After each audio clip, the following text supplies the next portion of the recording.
Hello students, स्वागत है आप सभी का उत्तर प्रदेश पॉलिटेक्निक के एक नए वीडियो में। और बात करेंगे इस वीडियो में यूपी पॉलिटेक्निक एडमिशन डॉक्यूमेंट्स के बारे में कि कौन कौन से डॉक्यूमेंट्स आपको एडमिशन के टाइम कॉलेज में ले जाना है। और एक चीज़ मैं आपको पहले ही क्लियर कर दूं कि जितने भी डॉक्यूमेंट्स आपके चाहिए वो सारे डॉक्यूमेंट्स आपके ओरिजिनल चाहिए, यानी कि आप जब भी एडमिशन के लिए कॉलेज में जा रहे हैं तो इस केस में आपको ओरिजिनल डॉक्यूमेंट्स ले जाना होगा और ओरिजिनल के साथ साथ आपकी फोटो कॉपी भी लगेगी। तो चलिए, फोटो कॉपी तो आप कहीं भी करा सकते हैं, वहाँ पे भी कॉलेज पहुँच गए तो वहाँ पे भी सुविधा रहती है, करा सकते हैं।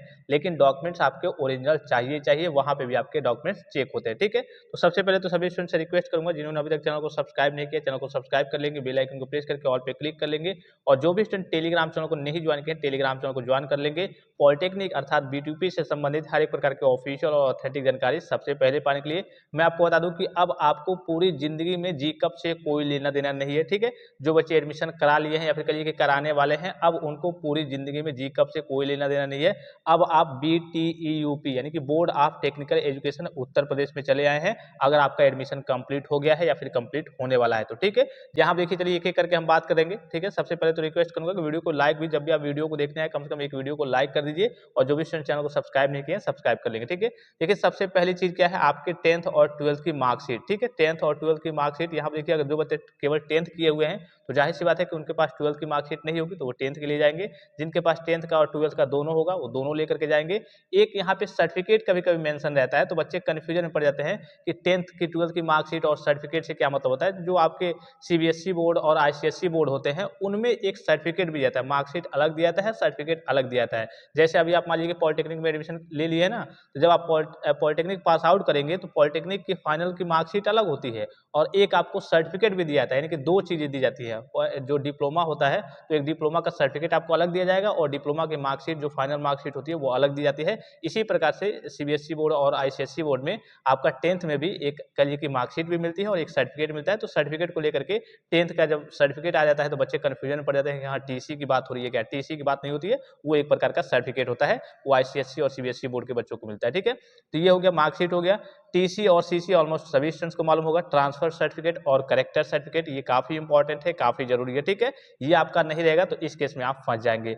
फिर तीसरी चीज है CS, जिसे हम काउंटर सिग्नेचर कहते हैं। काउंटर सिग्नेचर का क्या होता है, ये आपकी TC पे एक प्रकार का सिग्नेचर होता है। अब देखिए कब लगता है, जब भी आपको कॉलेज अपने जिले में ना मिल करके किसी अन्य जिले में मिलता है। जैसे सपोज कीजिए कि आप रहने वाले हैं गोरखपुर के, ठीक है, और आपको कॉलेज मिल गया गोंडा, लखनऊ, बाराबंकी, बहराइच या फिर कहिए कि मुरादाबाद, रामपुर, कहीं मिल गया गोरखपुर को छोड़ करके, तो इस केस में आपको अपने TC पे एक सिग्नेचर कराना पड़ता है। उस सिग्नेचर को हम काउंटर सिग्नेचर कहते हैं। तो ये आप अपने कॉलेज वालों से कहेंगे तो आपके कॉलेज वाले ही करा देंगे, 20-50-100 रुपये लेंगे, आपके कॉलेज वाले ही करा देंगे, ठीक है। अगर आपको अपने जिले में अपना कॉलेज, अपने जिले में कॉलेज मिल जाता है तब कोई दिक्कत की बात नहीं है। लेकिन अदर डिस्ट्रिक्ट में कॉलेज मिलता है, अपने जिले को आपको, आप जिस भी जिले के रहने वाले हैं उस जिले को छोड़ करके दूसरे जिले में जब जब भी आप पढ़ने जाते हैं, दूसरे जिले में कॉलेज मिलता है, तो इस केस में आपके TC पे काउंटर सिग्नेचर लगता है, ठीक है। तो ये समझ गए आप। फिर है आपका चौथा पॉइंट है, यहाँ देखिए चौथे में दिख रहा होगा आपको SLM के सीट अलॉटमेंट लेटर, जो आपका सीट अलॉट हुआ था उसका लेटर आपको डाउनलोड कर लेना है, वो लगेगा। फिर से आपका प्रोविजनल एडमिशन लेटर काफी इंपॉर्टेंट है। जब आप पूरे फीस वगैरह जमा कर दिए होंगे तो एक आपको एडमिशन लेटर मिलेगा जिसे प्रोविजनल एडमिशन लेटर कहते हैं, वो आपके पास रहना चाहिए। और डॉक्यूमेंट वेरिफिकेशन लेटर, एक आपको ऑफलाइन तरीके से एक लेटर दिया जाता है जब भी आप डॉक्यूमेंट वेरिफिकेशन कराए होंगे, आपका फिंगरप्रिंट वगैरह लगा होगा, आई का रेटिना वगैरह, तो एक डॉक्यूमेंट वेरिफिकेशन आपको सर्टिफिकेट दिया जाता है, लेटर नहीं सर्टिफिकेट कहते हैं, डॉक्यूमेंट वेरिफिकेशन सर्टिफिकेट, वो आपके पास होना चाहिए। उन सारी चीजों को सही से रख लेंगे, ठीक है। बहुत सारे बच्चे लेकर के आते हैं, पता चले कि इधर उधर मतलब खो गया तो दिक्कत में पड़ जाएंगे। ये सारी चीजें आपके पास रहनी चाहिए। फिर पांचवा छठा आपको तो बताने की जरूरत नहीं है, ये आपका क्या है, एडमिट कार्ड है, जी कब का, ठीक है। एडमिट कार्ड तो सभी बच्चों के पास होगा, रिजल्ट सभी बच्चों के पास होगा। कास्ट सर्टिफिकेट आपका लगेगा। जनरल के बच्चों का कास्ट सर्टिफिकेट नहीं लगता है। अगर आप जनरल से होंगे, EWS अगर आपने भरा होगा तो EWS का सर्टिफिकेट आपका लगेगा। अदरवाइज आप OBC से होंगे, SC ST से होंगे तो इस केस में आपका कास्ट सर्टिफिकेट लगता है। जनरल के बच्चों का कास्ट सर्टिफिकेट नहीं बनता है। लेकिन अगर आपने EWS फिल किया होगा, EWS चूज किया होगा, ग्रुप वगैरह में जब फॉर्म को फिलअप किया होगा, तो इस केस में आपका EWS का सर्टिफिकेट लगने वाला है, ठीक है। फिर डोमिसाइल सर्टिफिकेट और इनकम सर्टिफिकेट, निवास प्रमाण पत्र और आय प्रमाण पत्र, ये जो तीनों चीजें हैं ना, ये आपका कहिए कि कास्ट सर्टिफिकेट, जाति प्रमाण पत्र और निवास प्रमाण पत्र और आय प्रमाण पत्र, ये आप न्यू बनवा लेंगे तो आपके लिए बेटर है। क्योंकि अभी आप स्कॉलरशिप का फॉर्म फिलअप करेंगे आगे चल के, तो उसमें कोई समस्या ना आए, कोई बाधा, कोई रुकावट कहिए कि वहाँ पे बाधा क्रिएट ना हो, तो इसके लिए आप न्यू बनवा लेंगे तो आपके लिए थोड़ा सा बेटर रहेगा। तो ये 9 तक हो गया आपका। फिर 10 में देखिए 8 मतलब फीस कम से कम फोटो आपके पास रहना चाहिए। फिर देखिए जितनी फीस आपने जमा की है 3250, ठीक है, उसके बाद से 7,000 समथिंग जितनी फीस आपने जमा की है उन सारों की रसीद चाहिए आपकी, ठीक है।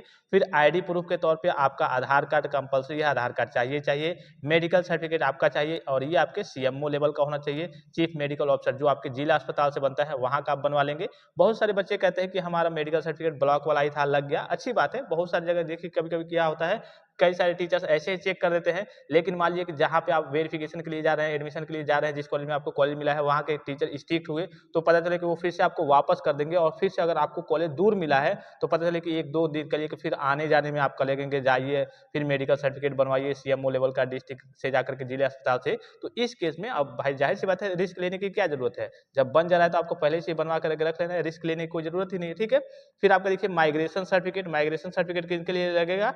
अगर आपका देखिए अदर स्टेट के कलिए के स्टूडेंट्स हैं, जो कलिए के बिहार के और स्टूडेंट्स रहते हैं, उनके लिए माइग्रेशन सर्टिफिकेट बनता है और फिर यहाँ पे लास्ट आता है आपका गैप सर्टिफिकेट, एफिडेविट जिसे कहते हैं। तो ये अगर आपका कलिए के गैप होगा, अब जैसे मान लीजिए सपोज कीजिए कि बहुत सारे बच्चे 12th करके आते हैं, लेकिन जो उन्होंने फॉर्म भरा होगा 10th के बेस पे भरा होगा, तो इस केस में आपको गैप सर्टिफिकेट बनवाने की जरूरत नहीं है। लेकिन अगर आपका 12th के बाद अगर गैप होगा, जैसे 12th के बाद 1 साल आप रुक गए हैं, उसके बाद से भले ही आपने फॉर्म 10th के बेस पे भरा है, लेकिन 12th के बाद 1 साल आपका गैप है, तो इस केस में आप गैप सर्टिफिकेट बनवा लेंगे। एक एफिडेविट लगभग 80 रुपये या फिर 100 रुपये लगेंगे, जिले से या फिर ब्लॉक से आपका ये गैप सर्टिफिकेट बन जाएगा, ठीक है। तो आई होप कि वीडियो आपको इन्फॉर्मेटिव लगा होगा। ये सारे डॉक्यूमेंट्स आपके पास रहने चाहिए और कोई डॉक्यूमेंट्स नहीं चाहिए, बस इतने डॉक्यूमेंट्स आपके पास कम से कम रहने चाहिए। कंपल्सरी होता है जब भी आप एडमिशन के लिए जाएंगे। और हाँ, एक और इंपॉर्टेंट चीज़ है, अब चूंकि पैसे के बारे में बताने की जरूरत नहीं है, अगर वहाँ पे आपके हॉस्टल की सुविधा होगी तो 2300 रुपये आपका हॉस्टल का पैसा भी लगेगा, ठीक है। और कुछ आपके 1200 या फिर 1400 के आसपास आपके चालान के पैसे वगैरह और इंश्योरेंस के पैसे वगैरह भी लगते हैं। तो पैसे की भी व्यवस्था करके कम से कम 2-3-4 हज़ार रुपये आप पैसे की व्यवस्था करके भी जाएंगे। तो आई होप कि वीडियो आपको इन्फॉर्मेटिव लगा होगा। और भी कोई जानकारी चाहिए तो आप कमेंट बॉक्स में कमेंट करके पूछ सकते हैं। फिलहाल इस वीडियो में इतना, इजाजत दीजिए, धन्यवाद, थैंक्स फॉर वॉचिंग, मिलते हैं नेक्स्ट वीडियो में।